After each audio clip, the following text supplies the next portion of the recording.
Hello everyone, আসসালামু আলাইকুম। আশা করি আপনারা সকলেই ভালো আছেন। আপনাদের দোয়ায় আমিও অনেক ভালো আছি। প্রথমেই আপনারা যারা আমার এই ব্লগ ভিডিওটা দেখতেছেন সবাইকেই জানাই ওয়েলকাম, কারণ আজকের এই ব্লগ ভিডিওটা খুবই স্পেশাল। আজ আমি এমন একটি জায়গায় যাচ্ছি যেখানে আর কখনোই যাওয়া হয় নাই, বলতে গেলে এটা আমার লাইফের ফার্স্ট টাইম। তো সেখানে গিয়ে আমি কি অভিজ্ঞতার শিকার হলাম, কি মজা করলাম সবই দেখাবো আজকের এই ব্লগ ভিডিওতে।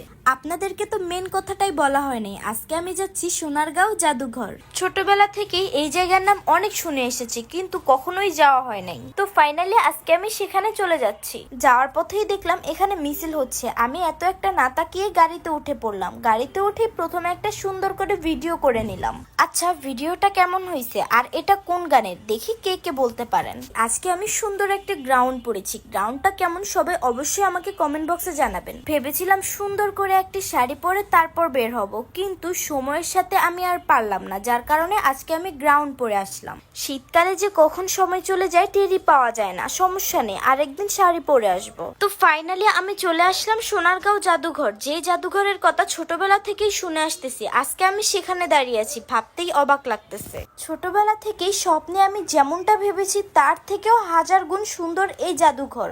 বাহিরের সৌন্দর্য দেখে আমি রীতিমতো মুগ্ধ হয়ে গেছি। জানি না ভিতরে কেমন হবে। আজকে প্রতিটা জায়গায় আমি আপনাদের দেখাবো, কোথায় কি আছে না আছে সব দেখতে পারবেন এই ব্লগ ভিডিওতে। আর আজ কিন্তু এখানে আমি একা যাইনি, আমার সাথে গেছে আমার আন্টি, আমার ছোট দুই ভাই বোন, আমার আম্মু এন্ড আমার আব্বু। আমার ছোট ভাই বোনদের দেখে মনে হচ্ছে ওরা আমার থেকেও বেশি খুশি। তোমরা অনেকেই আমার ছোট বোনকে দেখতে চাও, তো আজকে দেখে নাও আমার ছোট বোনকে। আমি আছি যেখানে, আমার ছোট ভাই বোনরাও আছে সেখানে। ওদের কথা বলে লাভ নেই, চলেন আমরা ঘুরে আসি। হ্যালো এভরিওয়ান, তো ফাইনালি আমি চলে আসছি সোনারগাঁও জাদুঘর। আমার কাছে অসাধারণ লাগছে। আপনারা আমার পাশেই থাকুন, সবাই দেখতে থাকুন।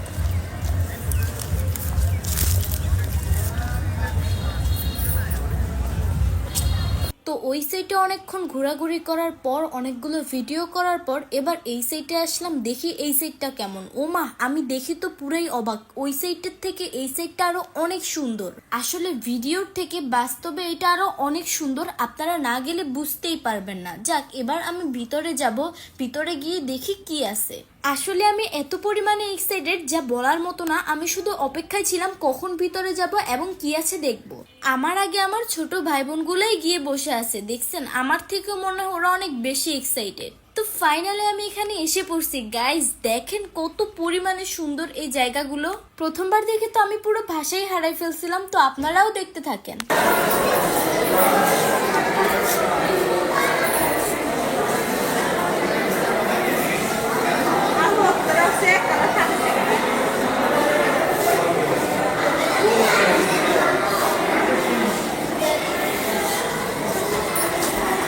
এখন আমি উপরের তলায় উঠবো, দেখি উপরের তলায় কি আছে। এখানে এত পরিমাণে মানুষ, আসলে শুক্রবারে তো মানুষ থাকবেই, কারণ শুক্রবার এমন একটা দিন যেই দিনে সবাই ঘুরতে বের হয়। কথা বলতে বলতে অবশেষে এসেই পড়লাম। গাইজ দেখেন কত সুন্দর সুন্দর নৌকা। এগুলো নাকি সব কাঠের। এত ছোট ছোট নৌকা কি কাঠ দিয়ে বানানো সম্ভব বলেন? আমি যতই সামনে এগোচ্ছি ততই অবাক হচ্ছি, মানুষ এত সুন্দর করে সাজাতে পারে। তাছাড়া এই সিনারিটা দেখে আমি একদমই মুগ্ধ হয়ে গেছি। এখানে একদম গ্রামের স্মৃতি তুলে ধরা হয়েছে। কেউ বা মাঠে কাজ করতেছে, কেউ সুতা তৈরি করতেছে এবং কেউ কাপড় বোনাচ্ছে। এক কথায় অসাধারণ। আমার কাছে অনেক ভালো লাগছে। আপনাদের কাছে কেমন লাগছে সবাই অবশ্যই কমেন্ট বক্সে জানাবেন। আসলে মানুষ চাইলে সবকিছুই পারা যায়। যাক, এই দিকটা দেখা আমার শেষ। এখন আমি ওই দিকটা দেখতে যাব। আমার সাথে সাথে আপনারাও দেখতে থাকেন।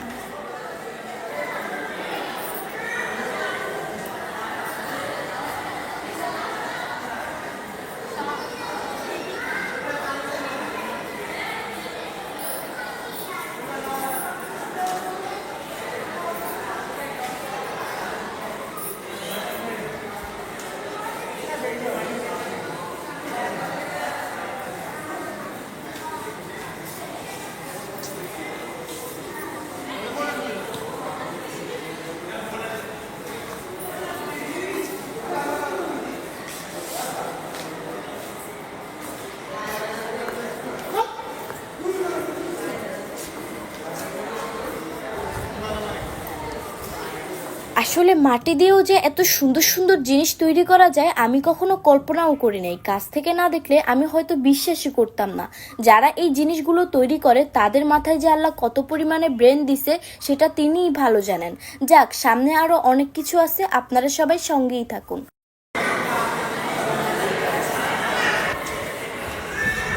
আসলে গাইস, এখানে যে কত হাজার রকমের জিনিস আছে সব বলা সম্ভব না। তাছাড়া বেশিরভাগ এখানে মাটির তৈরি জিনিস, যেটা আমার কাছে অনেক ভালো লাগছে। আমার 2 তলাও পুরোটা ঘুরে দেখা শেষ, এবার আমি যাব 3 তলায়। জানি না 3 তলায় কি আছে, অর্ধেক মানুষেরই ঘুরে দেখা শেষ, এবার আমি যাব। আপনারাও আমার সাথে দেখতে থাকেন। আর এই জায়গায় যে যে আসবেন না তারা সত্যি অনেক বড় একটা জিনিস মিস করে ফেলবেন। বাসায় বসে না থেকে আপনারাও চাইলে আমার মতো প্রতি শুক্রবার এভাবে ঘুরতে পারেন।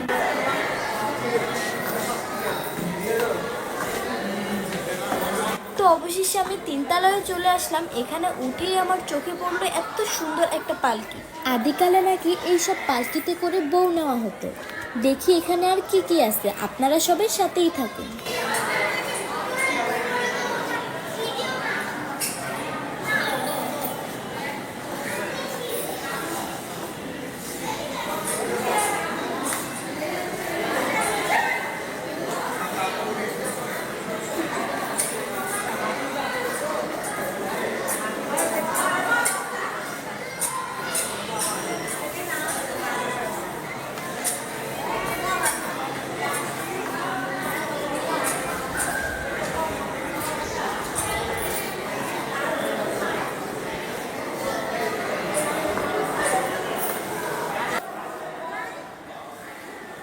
পুরাই অবাক করা ব্যাপার। আর আমার কাছে সব থেকে বেশি ভালো লাগছে এই দৃশ্যটা।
যাক, ফাইনালি আমার সবকিছু ঘুরে ঘুরে দেখা শেষ, এবার আমি বাহিরে যাব।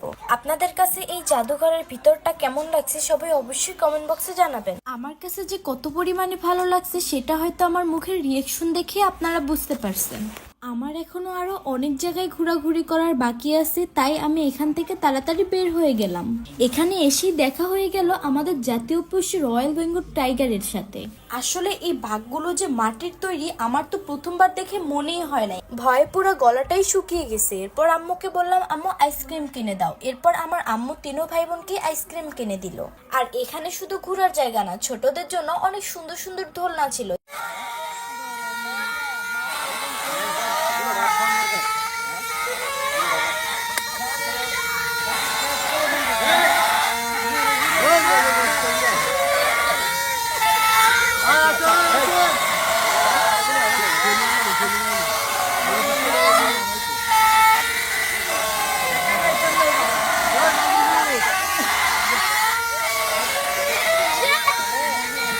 আপনারা যারাই এখানে আসবেন অবশ্যই সকাল সকাল আসবেন, তাহলে মন ভরে ঘুরতে পারবেন। যাক, অনেক ঘোরাঘুরি করলাম। ঘোরাঘুরি করতে করতে আমার প্রচন্ড ক্ষুধা লাগছে।